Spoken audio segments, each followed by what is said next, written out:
Today we are discussing the solar plexus chakra. This is your center for fire. Fire transmutes. So you put things into the flame, and oftentimes when they come out, their makeup is completely different than they were when you put them in.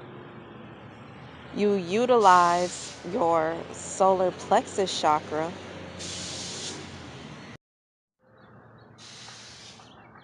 We were designed to utilize our solar plexus chakra to get things done.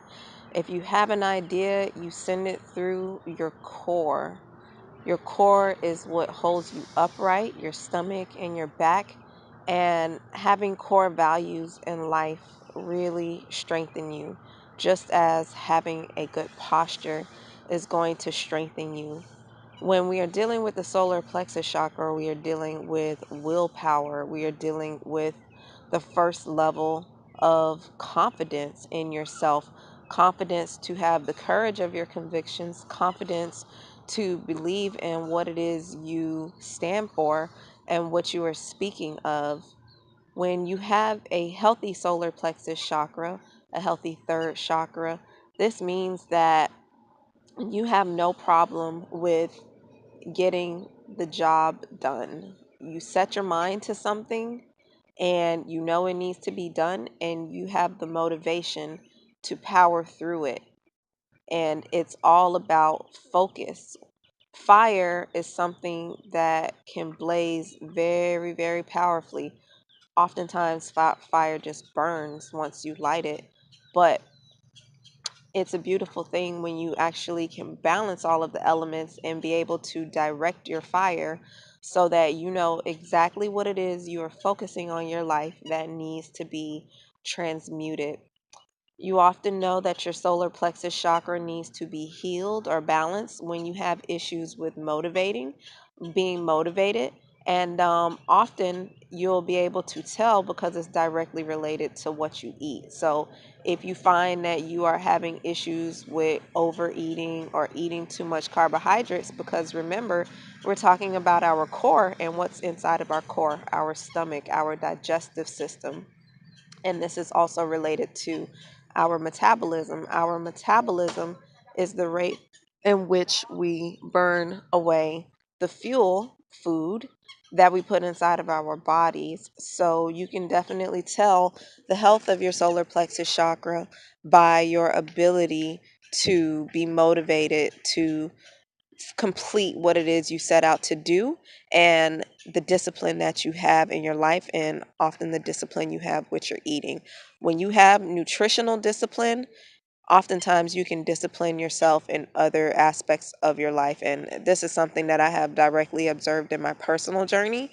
And that is why I say it's so important to do a detox and to do a reset, because we become addicted to certain things.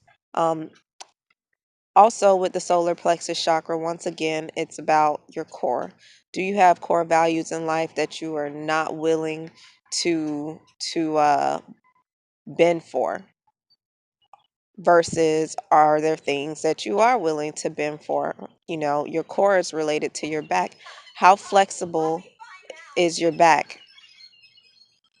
How flexible is your back strength? You know, there are certain things in life that you can allow yourself to bend for, such as your goals and your vision and your desires. Is something that is not going to be simple, something that you definitely can't just stand still and accomplish.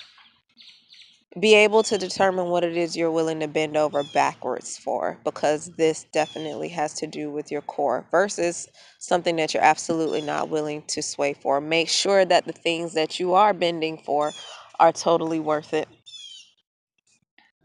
Ways in which you can balance and charge your solar plexus chakras are by working with the element of fire. Of course, notice how you relate to the element of fire. Do you have a lot of fire? Are you always lighting candles? Seeking the light. That's also a good idea of the health of your solar plexus chakra. If you need help with motivation and inspiration, things that are related to drive and direction and third chakra, you can meditate on sunlight, feeling your core. You can work on your posture. You can work on initiating and completing projects that you're passionate about that really set your fire going. Um, and you can also balance your third chakra by knowing when to back down, being aware of the fire that burns through you and being able to control that. If you're always trying to exert your will, then sometimes you need to balance your third chakra in the opposite way with some water. Water is oftentimes the best way. Do you drink enough water? Do you spend enough time around water? Most of us need to turn up our third chakra, and oftentimes that's because of what we eat. So just be aware of that. Think about the projects that you've started. Think about challenges that you told yourself you were going to set out to do. Did you get them started? Are you following them through to completion? And these are just things to assess where you are with your solar plexus chakra. This is Andrea, Mind, Body, Soul. Peace and one love.